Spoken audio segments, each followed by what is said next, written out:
السلام عليكم ورحمة الله وبركاته. بسم الله والحمد لله والصلاة والسلام على أشرف رسول الله وعلى آله وصحبه أجمعين أما بعد. റിയാഹുൽ മദീന മജ്ലിസ് ആരംഭിക്കാൻ പോവുകയാണ്. അല്ലാഹു സുബ്ഹാനഹു വ തആല ബർക്കത്ത് ചെയ്യട്ടെ. നമ്മുടെ എല്ലാ പ്രവർത്തനവും അല്ലാഹു കബൂൽ ചെയ്യുമാറാകട്ടെ. റബീഉൽ അവ്വൽ 12 വരെ കുറച്ചൊക്കെ തിരക്കുള്ളത് കൊണ്ട് ഇൻഷാ അല്ലാഹ് പെട്ടെന്ന് നിർത്തുകയാണ്. അല്ലാഹു തആല എല്ലാം തൗഫീക്ക് നൽകുമാറാകട്ടെ. ഹബീബായ നബി സല്ലല്ലാഹു അലൈഹി വസല്ലം നമ്മളോടുള്ള മഹബ്ബത്ത് ഈമാൻ നമ്മുടെ ഹൃദയത്തിൽ അല്ലാഹു ഏറ്റിത്തരുമാറാകട്ടെ. ആമീൻ യാ റബ്ബൽ ആലമീൻ. യാ ഹളറത്ത് നബിയിനാ വ ഹബീബിനാ വ ശഫീനാ മുസ്തഫ മുഹമ്മദ് സല്ലല്ലാഹു അലൈഹി വസല്ലം. അൽ ഫാത്തിഹ. أعوذ بالله من الشيطان الرجيم. بسم الله الرحمن الرحيم. الحمد لله رب العالمين الرحمن الرحيم مالك يوم الدين. إياك نعبد وإياك نستعين اهدنا الصراط المستقيم صراط الذين أنعمت عليهم غير المغضوب عليهم ولا الضالين. آمين. إلى حضرة أصحاب أهل البدريين رضي الله عنهم. الفاتحة. أعوذ بالله من الشيطان الرجيم. بسم الله الرحمن الرحيم. الحمد لله رب العالمين الرحمن الرحيم مالك يوم الدين. إياك نعبد وإياك نستعين اهدنا الصراط المستقيم صراط الذين أنعمت عليهم غير المغضوب عليهم ولا الضالين. آمين. وإلى حضرة سلطان الهند خواجة معين الدين الجسل الأجميري قدس الله تعالى سره العزيز. الفاتحة. أعوذ بالله من الشيطان الرجيم. بسم الله الرحمن الرحيم. الحمد لله رب العالمين الرحمن الرحيم مالك يوم الدين. إياك نعبد وإياك نستعين اهدنا الصراط المستقيم صراط الذين أنعمت عليهم غير المغضوب عليهم ولا الضالين. آمين. وإلى حضرته ولي الله نكتلك وبابام مرضانا قدس الله تعالى سره العزيز. الفاتحة. أعوذ بالله من الشيطان الرجيم. بسم الله الرحمن الرحيم. الحمد لله رب العالمين الرحمن الرحيم مالك يوم الدين. إياك نعبد وإياك نستعين اهدنا الصراط المستقيم صراط الذين أنعمت عليهم غير المغضوب عليهم ولا الضالين. آمين. بسم الله الرحمن الرحيم. قل هو الله أحد الله الصمد لم يلد ولم يولد ولم يكن له كفوا أحد. بسم الله الرحمن الرحيم.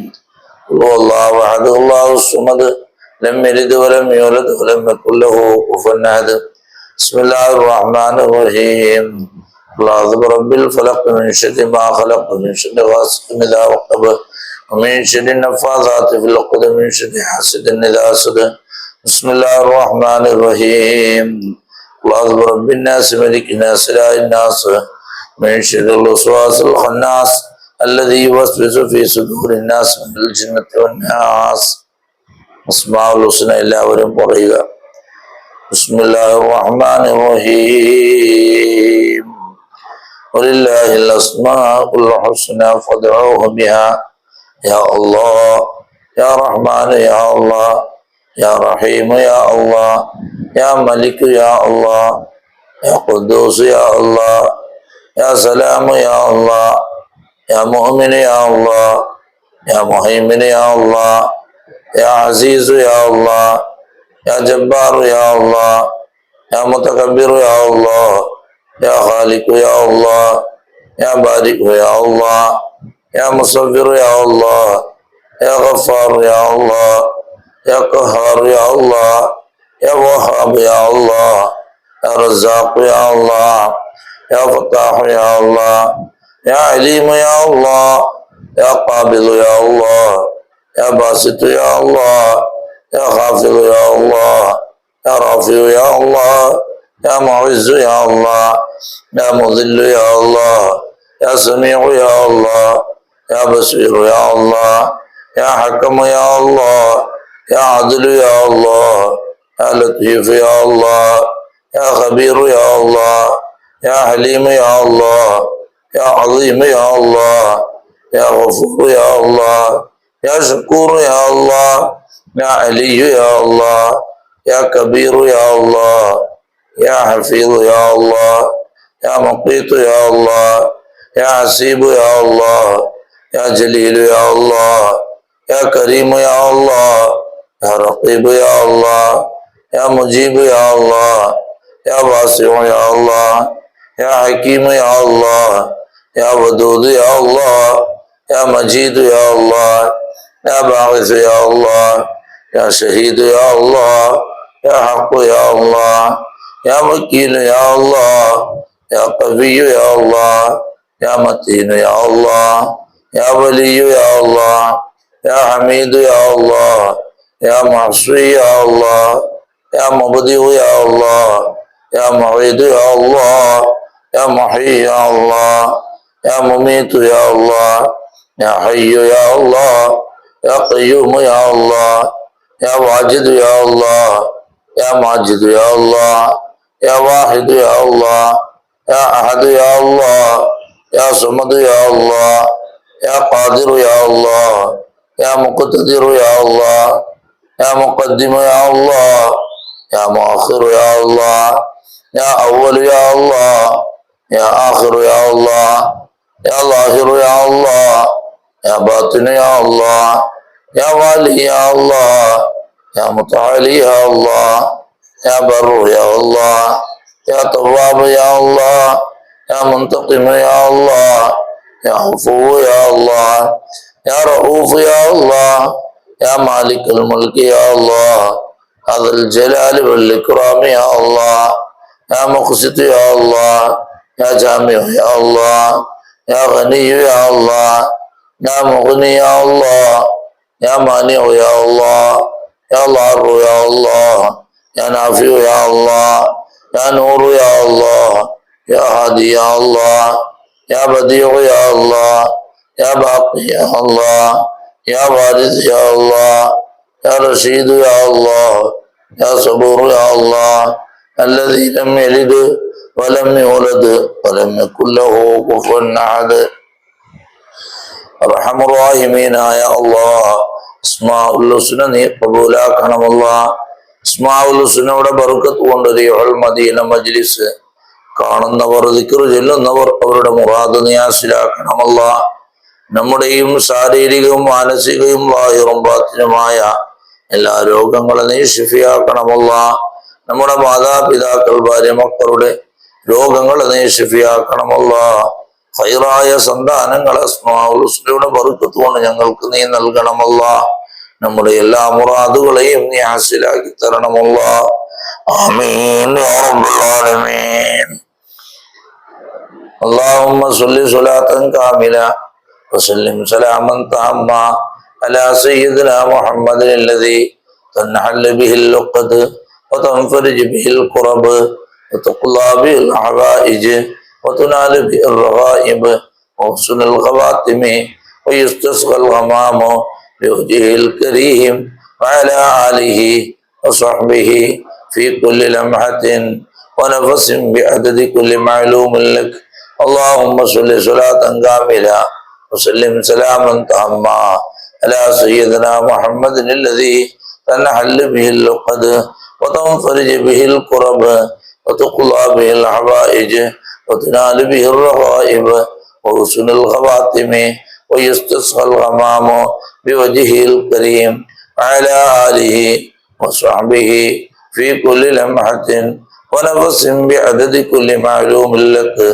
اللهم صل صلاة كاملة وسلم سلاما تاما على سيدنا محمد الذي تنحل به اللقد وتنفرج به الكرب وتقضى به الحوائج وتنال به الرغائب وحسن الخواتم ويستسقى الغمام بوجهه الكريم وعلى آله وصحبه في كل لمحة ونفس بعدد كل معلوم لك.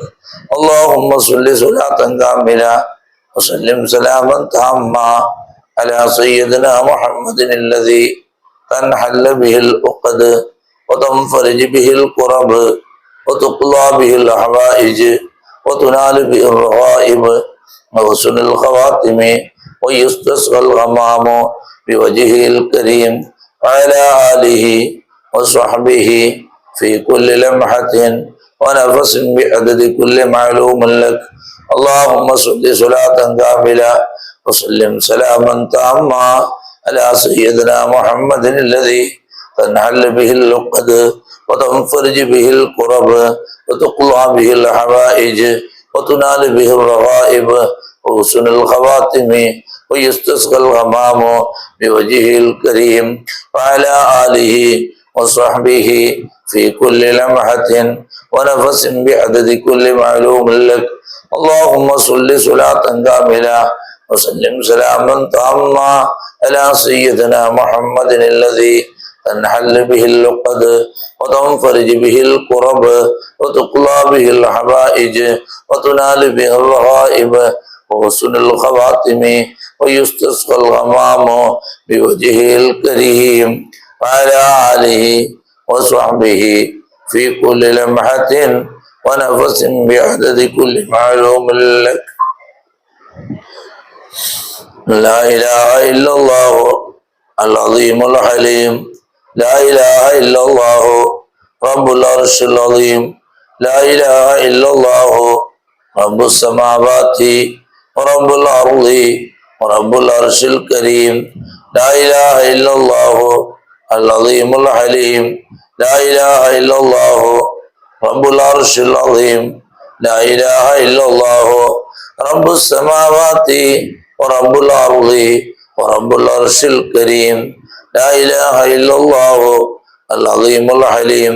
لا إله إلا الله رب العرش العظيم. لا إله إلا الله رب السماوات ورب الأرض ورب العرش الكريم. لا إله إلا الله العظيم الحليم. لا إله إلا الله رب العرش العظيم. لا إله إلا الله رب السماوات ورب الأرض ورب العرش الكريم. لا إله إلا الله العظيم الحليم. لا إله إلا الله رب العرش العظيم. لا إله إلا الله رب السماوات ورب الأرض ورب العرش الكريم. لا إله إلا الله العظيم الحليم. لا إله إلا الله رب العرش العظيم. لا إله إلا الله رب السماوات ورب الأرض ورب العرش الكريم. لا إله إلا الله العظيم الحليم. لا إله إلا الله رب العرش العظيم. لا إله إلا الله رب السماوات ورب الأرض ورب العرش الكريم. അള്ളാഹുവെ, ഞങ്ങൾ ചൊല്ലിയ നാദിയത്തു സ്വലാത്തിന്റെ ബർക്കത്ത് കൊണ്ട്, അതുപോലെ തന്നെ ദുആഉൽ ഖർബിന്റെ ബർക്കത്ത് കൊണ്ട് നമ്മുടെ വിഷമങ്ങൾ നീ അകറ്റണമല്ല, നമ്മുടെ പ്രയാസങ്ങൾ നീക്കിത്തരണമല്ല, ജീവിതത്തിൽ സന്തോഷം നൽകണമല്ല, ഐശ്വര്യം നൽകണമല്ല. മദീന മജ്ലിസ് കാണുന്നവർക്ക് നീ ബർക്കത്ത് ചെയ്യണമല്ല, അതുമായി സഹകരിക്കുന്നവർക്ക് നീ ബർക്കത്ത് ചെയ്യണമല്ല, ജീവിതത്തിൽ തന്നെ ഇതിന്റെ ഫലം നീ കാണിച്ചു കൊടുക്കണമല്ല, ഖൈറായ മക്കളെ നീ നൽകണമല്ല. ആമീൻ ബിറഹ്മതിക യാ അർഹമർ റഹീമീൻ. ഇന്നല്ലാഹ വമലായികതഹു യുസല്ലൂന അലൻ നബിയ്യ يا أيها الذين آمنوا صلوا عليه وسلموا تسليما. اللهم صل على سيدنا محمد وعلى آله وصحبه وسلم. اللهم صل على سيدنا محمد وعلى آله وصحبه وسلم. اللهم صل على سيدنا محمد وعلى آله وصحبه وسلم. اللهم صل على سيدنا محمد وعلى آله وصحبه وسلم. اللهم صل على سيدنا محمد وعلى آله وصحبه وسلم. اللهم صل على سيدنا محمد وعلى آله وصحبه وسلم. اللهم صل على سيدنا محمد وعلى آله وصحبه وسلم. اللهم صل على سيدنا محمد وعلى آله وصحبه وسلم. اللهم صل على سيدنا محمد وعلى آله وصحبه وسلم. اللهم صل على سيدنا محمد وعلى آله وصحبه وسلم.